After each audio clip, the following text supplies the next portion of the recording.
Chaque jour, le service de neurotraumatologie de l'hôpital de la Timone reçoit en moyenne 5 cas de lésions accidentelles concernant le crâne et le rachis. Il y en a eu 1400 l'an dernier, soit la majorité des cas graves qui se présentent dans la région. Il y a des lésions qui sont des lésions des hémorragies qui se font à l'intérieur de la boîte crânienne et qui donc compriment le cerveau. Il y a également des lésions directes du cerveau, comme si on se donne un coup sur un bras, sur une jambe. Il y a des bleus, il y a des contusions, c'est-à-dire des édèmes, des gonflements qui se font. Et comme le cerveau est à l'intérieur de la boîte crânienne, qui n'est pas extensible, le cerveau se trouve comprimé par lui-même, si l'on veut. Et puis, étant donné que le cerveau est l'organe qui est le plus important, une lésion de ce cerveau lui-même entraîne beaucoup de conséquences, évidemment. Alors, ce qui est très important, c'est le diagnostic. Quels sont les moyens de ce diagnostic?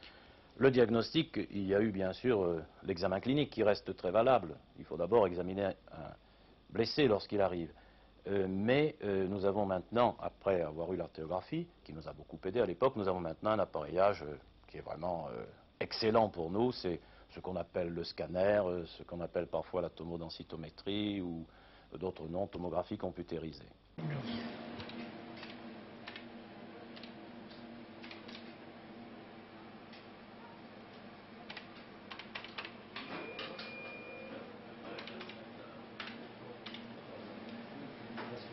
En général, quelle est la cause de ces lésions? Très souvent, il s'agit d'accidents de la circulation, ce qu'on appelle les accidents de trafic dans 60-70% des cas. Donc. Et puis, il y a aussi des chutes, en particulier lors des accidents de travail, que ce soit au niveau du crâne, que ce soit au niveau du rachis. À ce sujet, vous avez des statistiques très intéressantes aussi. Oui, un fait important est évidemment, étant donné cette nature des accidents, le fait que ce sont souvent des hommes jeunes qui sont blessés. En particulier dans les accidents des deux roues, la moyenne d'âge est de 21 ans. Dans la statistique générale des fractures du rachis, c'est entre 20 et 30 ans que nous avons à peu près un quart des blessés. Et puis alors, il y a des périodes où ces accidents arrivent en pointe. Oui. Dans la journée, aux heures de pointe du trafic, les jours, essentiellement le samedi, les mois, pour nous, dans notre région, les 4 mois d'été. Les moyens de traitement de ce genre d'affection est essentiellement chirurgical. Il est chirurgical. Une des notions importantes est l'urgence de la mise en route du traitement. Il est chirurgical lorsqu'on vide par exemple un hématome. Dans d'autres cas, et toujours de toute façon, parce qu'il faut l'associer au traitement chirurgical, il y a un traitement médical qui est important parce qu'il faut empêcher que des lésions secondaires ne se produisent, en plus de celles qui se sont faites lors de l'accident.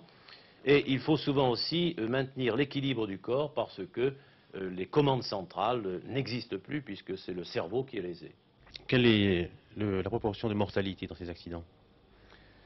Il faut bien séparer les cas très graves que nous recevons de l'ensemble d'une statistique, parce que sinon ça serait un petit peu effrayant. Nous recevons, chez les adultes par exemple, une espèce de sélection, et ce sont des cas qui nous sont envoyés généralement par d'autres hôpitaux de toute la région. Alors là, la mortalité est importante, elle peut aller, si on considère ces cas graves, jusqu'à 40%. Il y a eu, il faut bien le dire, des progrès qui ont été faits, parce que la mortalité dans ce type de cas était beaucoup plus importante il y a une vingtaine d'années. Il y a 20 lits de soins intensifs à l'hôpital de la Timone. C'est là que se joue le sort des accidentés après les interventions. Ils ont besoin des soins constants et ici les infirmières jouent un rôle capital. Mais la réussite est souvent le fruit du travail de toute une équipe.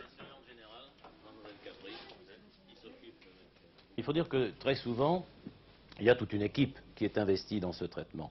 D'abord, plusieurs neurochirurgiens, parce qu'il y en a un de garde chaque jour, mais également les réanimateurs qui ont un rôle important à jouer, et d'autres chirurgiens. Nous avons la chance à la Timone d'avoir tout cela sur place. Un blessé est souvent un polytraumatisé, il peut avoir besoin d'être opéré par un orthopédiste, par un chirurgien abdominal, un chirurgien thoracique, en fonction de ses lésions. Ici, nous avons dans cet hôpital la chance d'avoir beaucoup de matériel et d'avoir tous ces services et une excellente coopération, je dois dire, entre tous les services de cet hôpital.